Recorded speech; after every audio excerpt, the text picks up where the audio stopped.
playing baseball, just like when I went to the Pensione Bahia in Paraji every year, I didn't really want to be sitting there when Mom would pray literally for 10 minutes and give the whole gospel message in loud, because if she wasn't speaking in Italian, but if it's loud enough, they'll understand, right? So we thank you, O Lord, that we can just trust you for our salvation and not the works of men and women, let alone Mary, you know, whatever.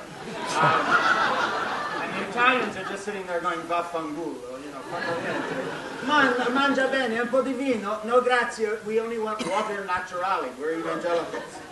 So we're drinking acqua naturale, everybody else has Chianti, and I'm sitting there watching my mortadella get soaked with the olive oil from the rest of the antipasti tray, thinking, can I take a forkful?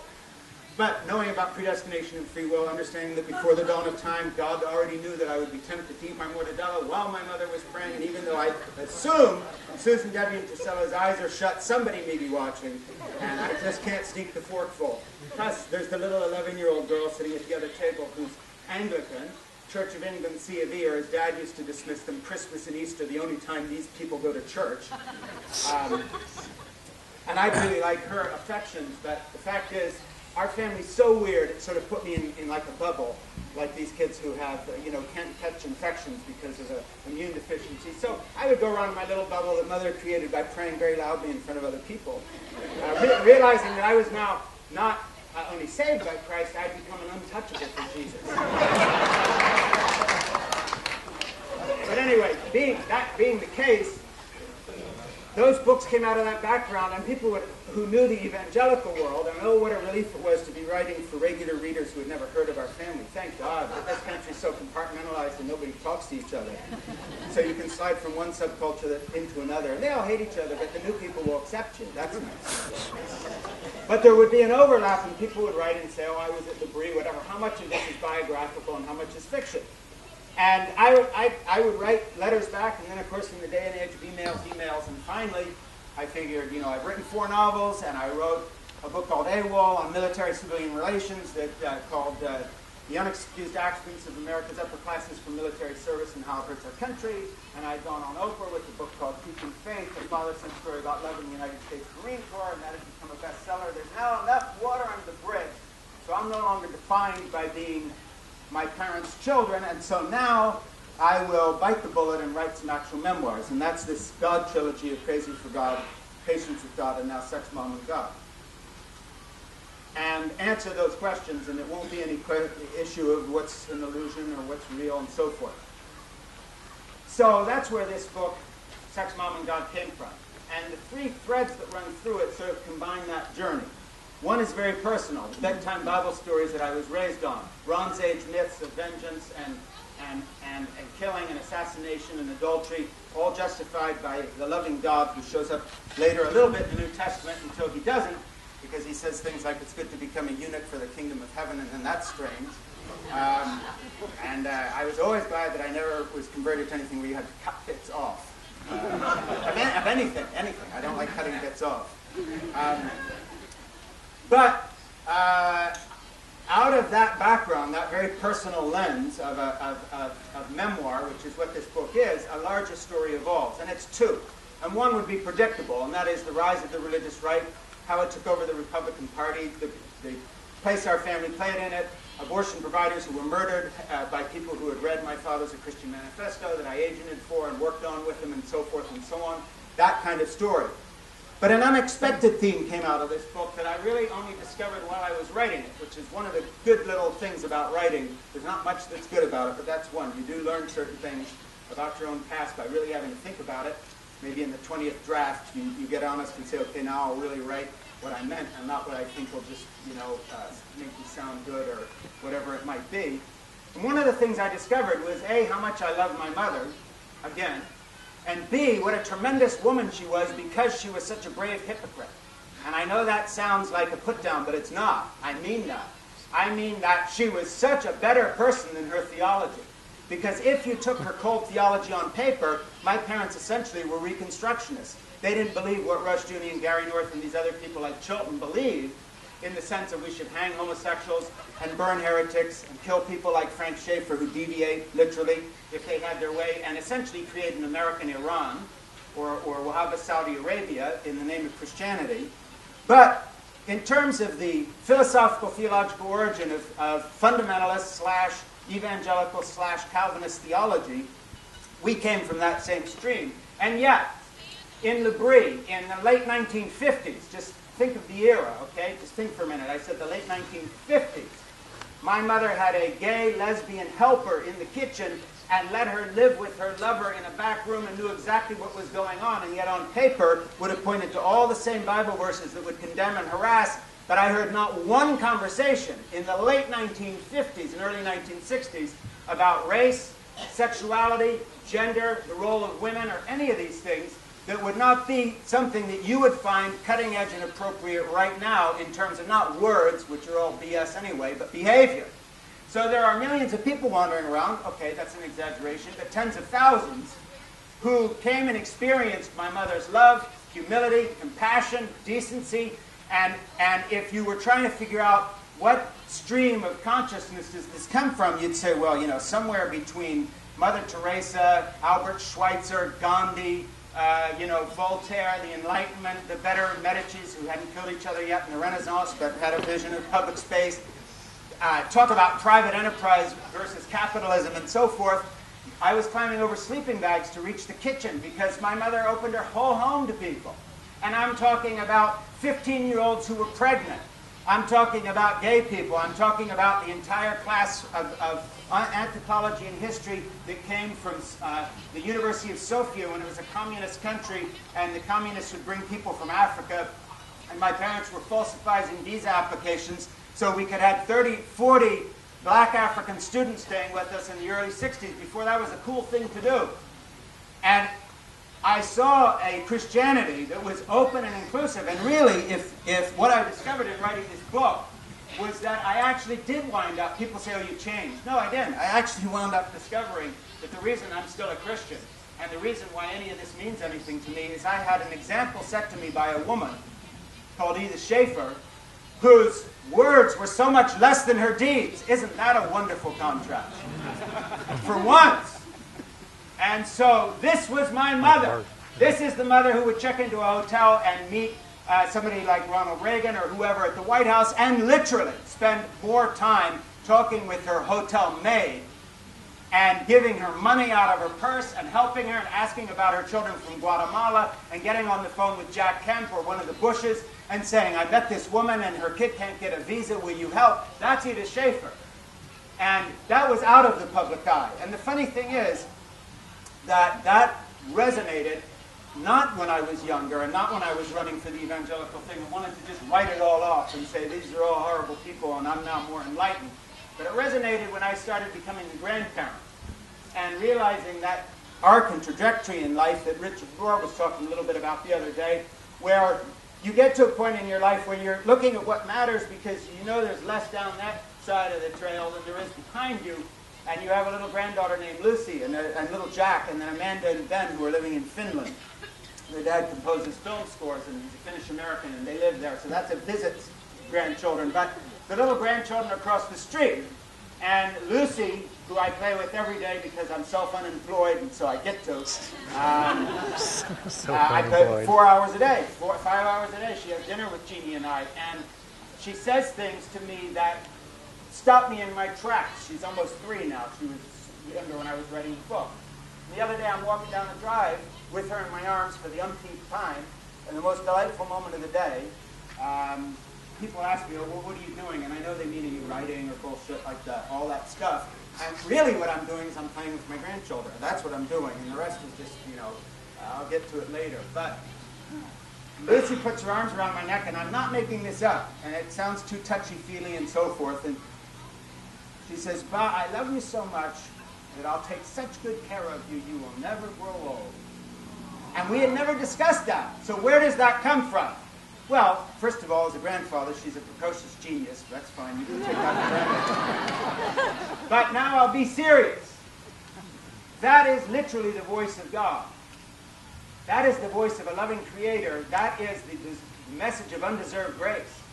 Because she's not sitting there saying, you were a young father who got your girlfriend pregnant when you were 17 and she was 18, and you treated your daughter Jessica, my aunt, like shit because she was being raised by an angry teenager.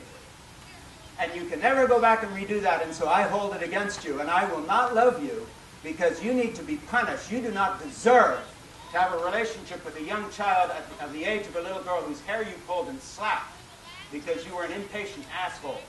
And so I count this against you.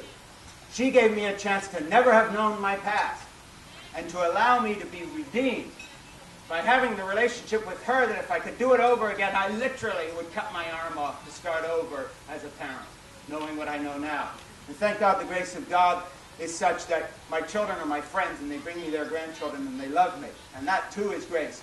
But in this little child, in this little girl, is grace. And it can't be described any other way. So whether we come, and we do, by the way, in case you still have doubts, from single-cell organisms over many tens of million-year process, and we're made of stardust, all of which is true, we are biological animals, we are machines, but we look out on the world with spiritual eyes that care whether Lucy loves you and gives you a second chance or not. And that's the part where faith comes in. And that is religion. And so the next thread that runs through this book is a different one. And that is, it is a condemnation of the Bible, not a reinterpretation of it. And I don't mean that's what the book is about, and I'm not a theologian, so that's going to come off wrong however I say it. It doesn't matter. You can read the book, and then you'll have your own reasons for why I'm wrong. But here's what I'm talking about. It has occurred to me as discovering my mother's love and trying to figure out what is it that was so compelling about her life and so uncompelling about the theology. And that is because the theology, in large part, is based on literal Bronze Age BS. Vengeful, tribal nonsense. Mythology crap from top to bottom. And you might as well try to build a sandcastle on this for all the lasting power it has. Now, I've spent my life as a Christian trying to reconcile sometimes, when I'm thinking about it, these inconvenient passages of the Bible, like maybe 2/3 to 3/4 of it, with first of all, what Lucy teaches me when she says, I love you so much you'll never grow old. Why can't God have created us that way? Just take an example. But more than that, the actual specific teachings about her start with Lucy. And I mean this seriously, and I'm not throwing profanity around to make a point, but literally, not as a profane statement, I will be goddamned before I will put Lucy in a tent for 7 days when she has her first period and tell her she's such an inferior creature that I have to wash with a special ceremony to clean up because she's a woman. And I will be goddamned if I allow her to be stoned to death in the tent of her, in the mouth of her father's tent because she loses her virginity and does what I did when I was a kid, etc., etc. And if someone tells my wife to shut up and sit down because she's a woman like St. Paul does, screw up. Because that is not a bad interpretation and what did he really mean. It's stupid. It's wrong. It's barbaric. And how do I know that? I don't know that because of theology. I know it because I left a world where I was living in a non-fact-based universe, and I now live in a fact-based universe where what Lucy says and what the Bible says, or what looking up at that starry night in an environment here, this blessed place we're in, that's unencumbered by as much light pollution as we have around Boston. I can see the stars I saw when I was a kid. It's like stunning. Oh, you've been there all along. That too, the evidence of my own eyes and especially my own heart, I take as seriously as I take any book. More seriously, because by the way, I'm a writer. I know people change their minds. And I happen to believe literally that when you read the scripture, you're reading an unauthorized biography of God that probably he hates as much as I dislike some of these passages. Because it's a bum rap. How would you like to have been credited with saying, and go back, and hey, you screwed up. You didn't kill every man and woman and child, and you left some of their pets alive. Go back and get everybody, except keep the young virgins for yourselves. That in there or not? It's like, well, what is this? If it was any other book, child services would be called if you read this stuff to your children. But these are the Bible stories I was raised on. And there's a direct line between that and the hand that hit my daughter. I'm not blaming the theology, I'm blaming my own inner demons. But I'm telling you that ideas do have consequences. And the fact that we're in a second war of religion started by a president who wants to save Israel by knocking off Iraq and finds an excuse to do it because he believes in an end times eschatology that is pure BS, has got real consequences. And that would be why we were in Iraq. By the way, my son, having been a Marine, having fought there and in Afghanistan, this got very up close and personal for me.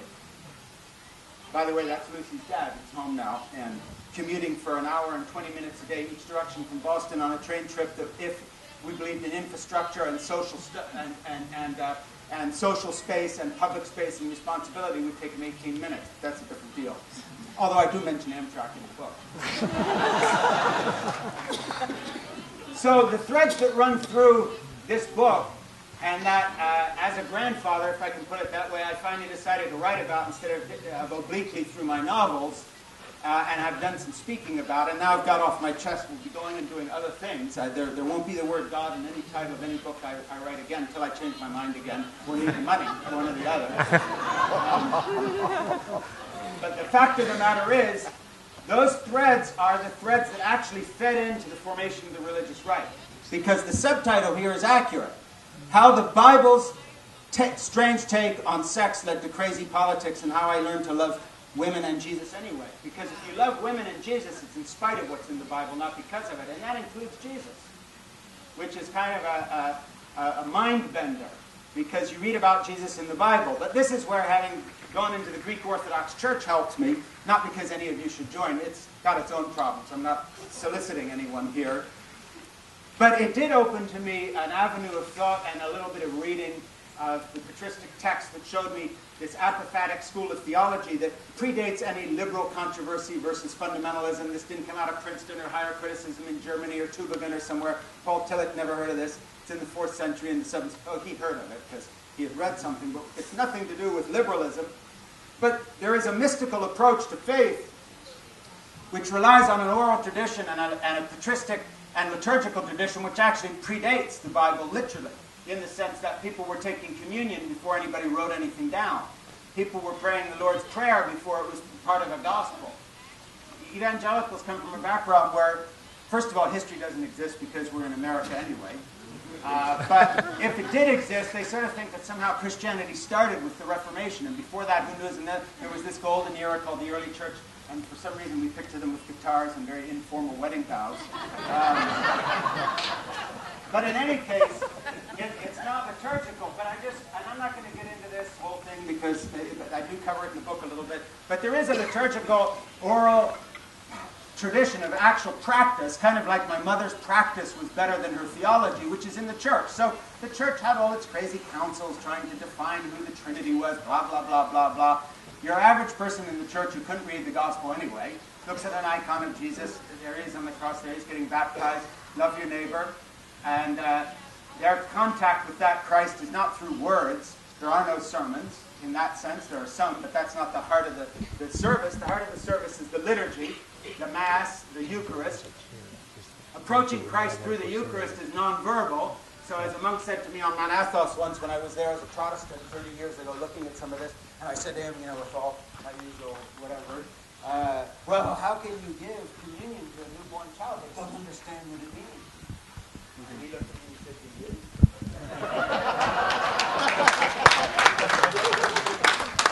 And basically, the part of spirituality that lasts, just like the part of spirituality of my mother that lasts, it's not the verbal part, it's the doing of. Whether it's the mercy to the poor, the doing of, or whether it's the doing of a liturgy, that because you were there with other believers of an act of faith saying this matters even though we don't understand it, it's an act of humility. Because it's saying, I don't have any answers, but I'm going to show solidarity with my fellow believer here in this church. People say, oh, well, I'm spiritual, but I'm not religious. My question to them is always, well, then where do you do community? Forget what community, but how do you find out Anamamachus is sick? How do you find out that Peter has prostate cancer and now needs someone to come over to his house and help out? How do they find out that Jeannie and you have been fighting and somebody has to invite you out and talk to you guys again? Where's the priest that kicks your ass when you screw up again and you go to confession and you say to him what you've done in your family and he says, you keep doing this, I'm not going to let you take communion. Nothing to do with theology. It's just simply the interdependence of human beings that need each other. So where do you do this with highfalutin spirituality unattached to any other human being for whom you have responsibility beyond Facebook and Twitter? You have to do it in a place. How? Because you see that Anamamachus looks tired. and she helps out in the kitchen and doing the dishes, and she never asks anybody to help her, because like everybody else in the church, there's always 3 people out of 300 that actually run the whole place. And you see she's sort of dragging around, and finally she tells you Peter's ill. That's how you find out. It's not